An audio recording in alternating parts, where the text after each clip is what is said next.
여러분 안녕하세요. 우리 재림 청년 그리고 재림 성도들을 위한 성경 문해력 업 프로그램을 함께 할 수 있어서 감사드립니다. 특별히 오늘부터는 성경의 7가지 주제를 저희가 먼저 살피고 그 관점을 가지고 6월부터 각자가 또 살피고 또 함께 나누면서 성경을 읽는 안목을 길러가는 훈련을 하면 좋겠습니다. 7가지 이제 주제를 소개해 드릴 텐데요. 제가 이 주제를 처음 접한 건 이 교수님 한 논문을 통해서였습니다. 리차드 M. 데이비슨 교수님이라고 앤드루스 대학에서 성경을 가르치시는 분입니다. 구약, 성소 이런 것 가르치시는 것으로 알고 있습니다. 제가 직접 배우지는 못했지만 온라인이나 이런 논문들을 통해서 참 좋은 글들을 접하게 됩니다. Back to the beginning, 시작으로 돌아가자 이런 제목입니다.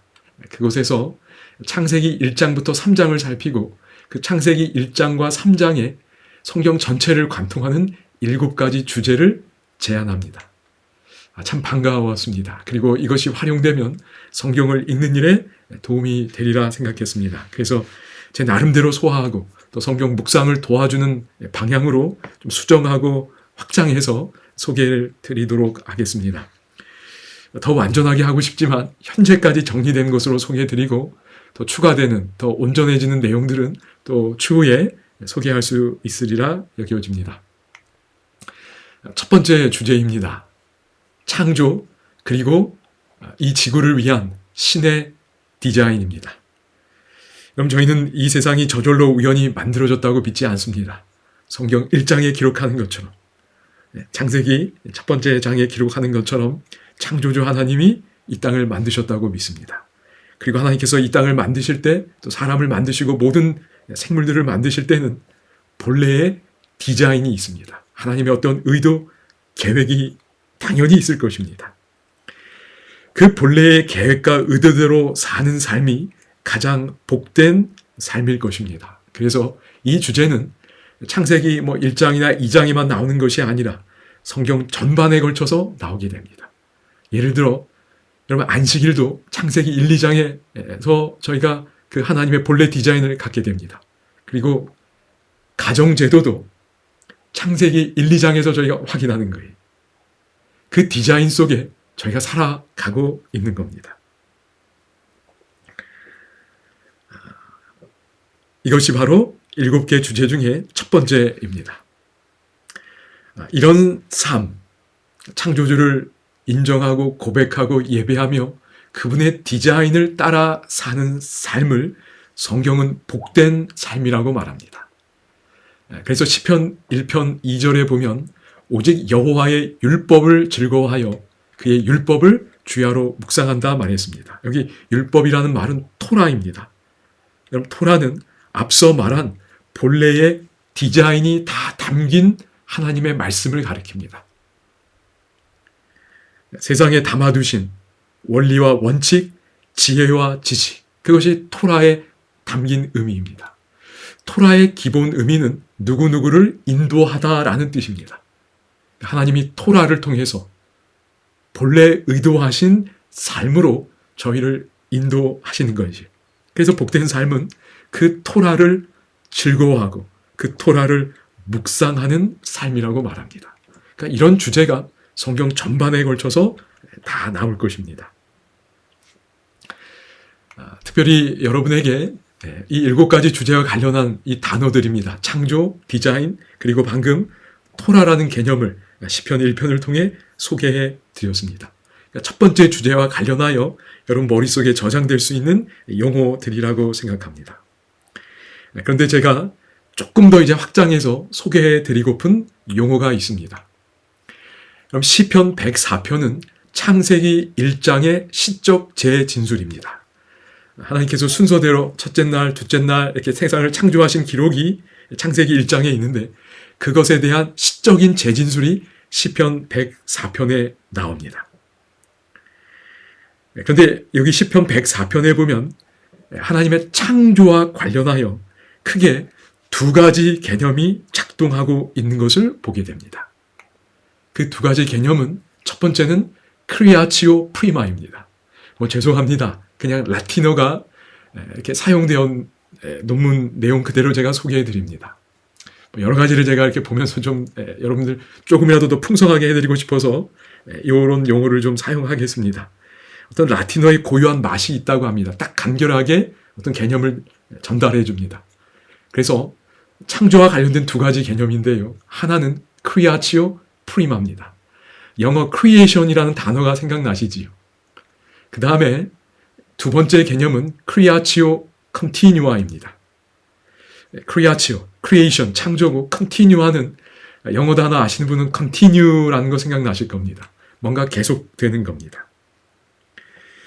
크리아치오 프리마는 창세기 1, 2장에 기록된 하나님의 본래의 처음 창조 사건을 의미합니다. 그러면 크리아치오 컨티뉴아는 무엇일까요? 하나님께서 이 창조 세계를 여전히 유지하고 돌보고 계시다는 겁니다.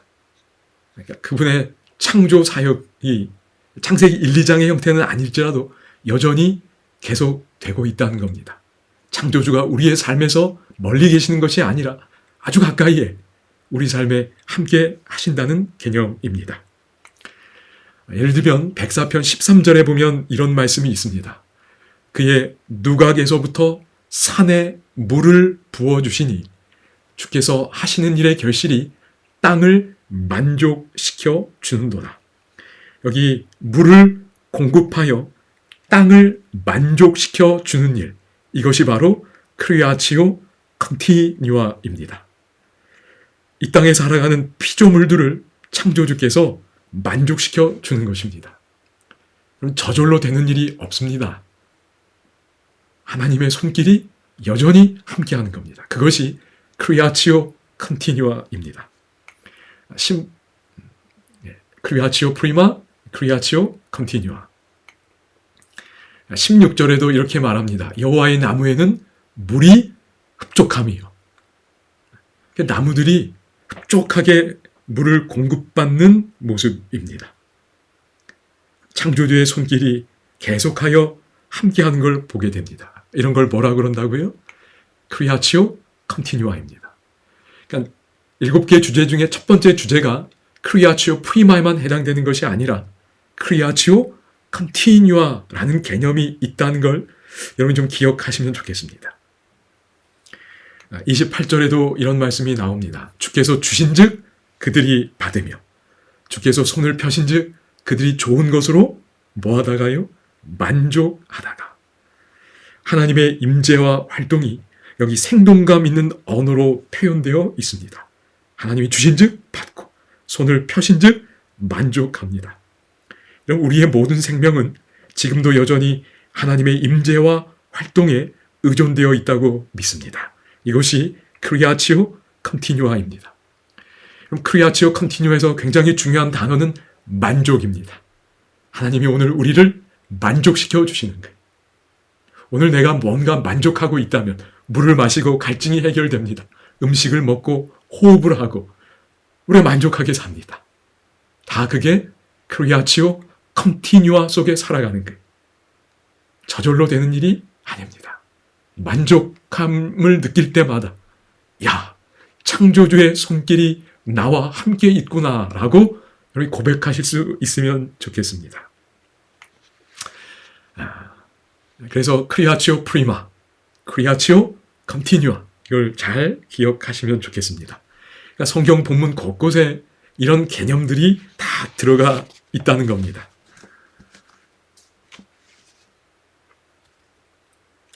제가 사례를 좀 살필까 하다가 그냥 다음 기회로 하고요. 여기서 이 내용을 좀 이제 정리하려고 합니다. 1번 주제입니다. 창조 그리고 지구를 위한 신의 본래 디자인입니다. 창조 디자인 그리고 그 디자인에 대한 다른 표현이 토라입니다.